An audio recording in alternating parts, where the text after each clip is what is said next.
What's up, everybody? Um, Doing another night vlog because I slacked off today and waited until the last minute to do a vlog.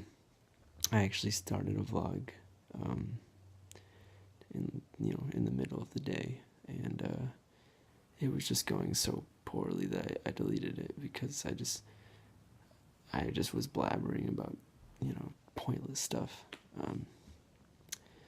But I went to the Goodwill today and didn't find anything.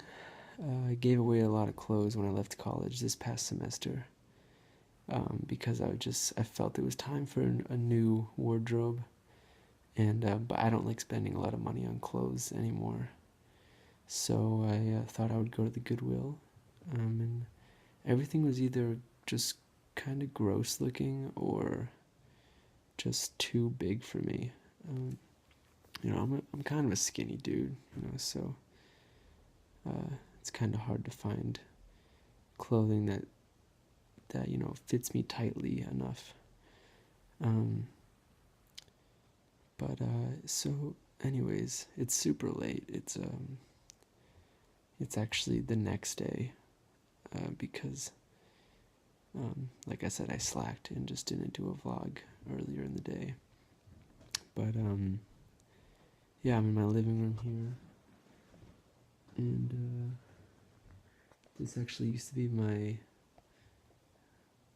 mother's office, but they did some reorganizing, and now it's the living room. So, um, okay, so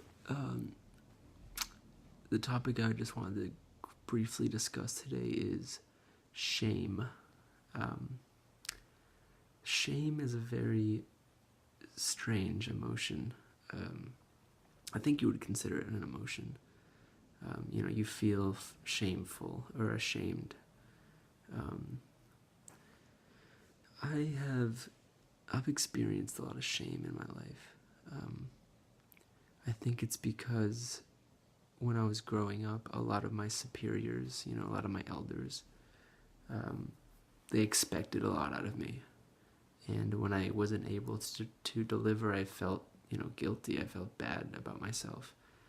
I felt ashamed of not being able to live up to expectations and to achieve, what was expected of me. And that really instilled like this habit of feeling like I'm not enough. And as I've matured, I'm 20 years old now. I'm starting to become my own person.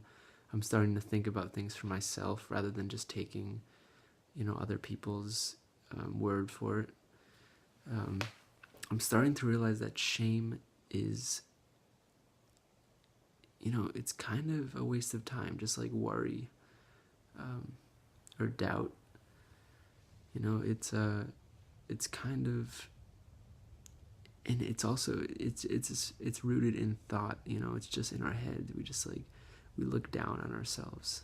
We treat ourselves unkindly when we feel ashamed.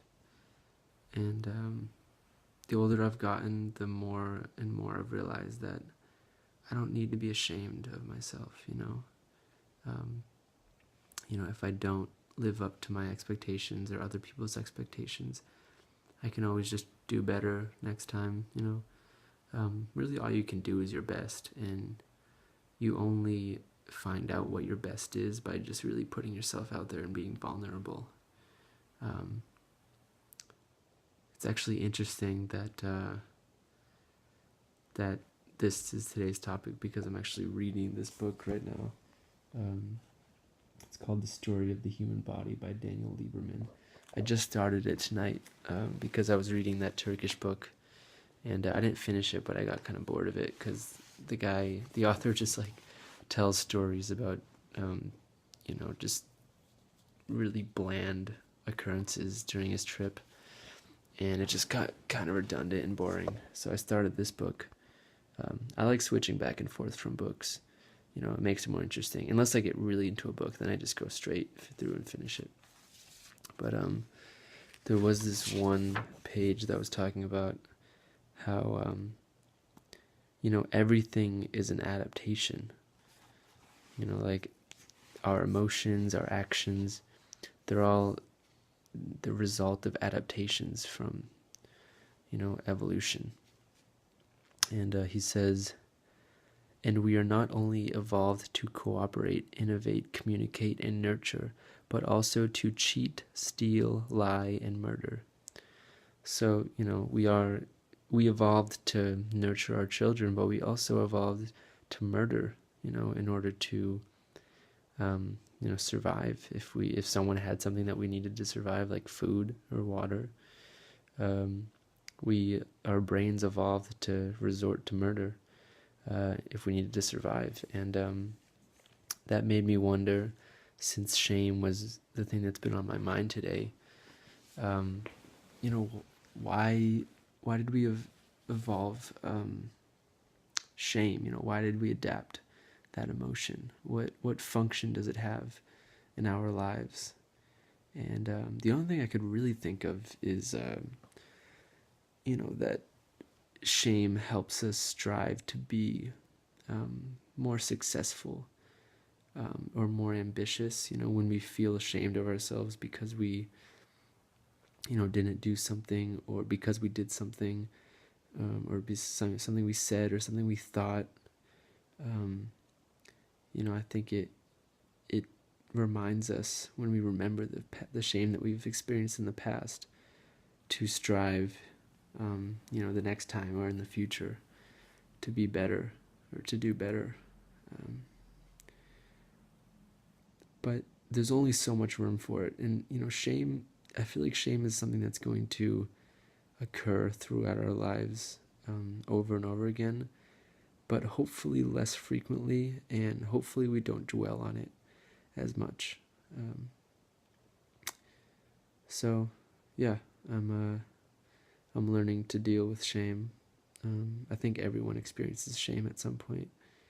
It's a very common thing to experience, and I just know that because I've talked to people about it. I've talked to my peers. I've talked to my elders. I've even spoken with people younger, people younger than me experiencing shame. So I think it's pretty universal. But anyways, yeah, I'm only 15 pages into this book right now. It's like 300 pages long, but it's already super fascinating. I'm really enjoying it, and I can't wait to read it again tomorrow. I'm gonna go to bed right now because I'm super tired. But yeah, Story of the Human Body by Daniel Lieberman. Seriously, check it out. All right, peace.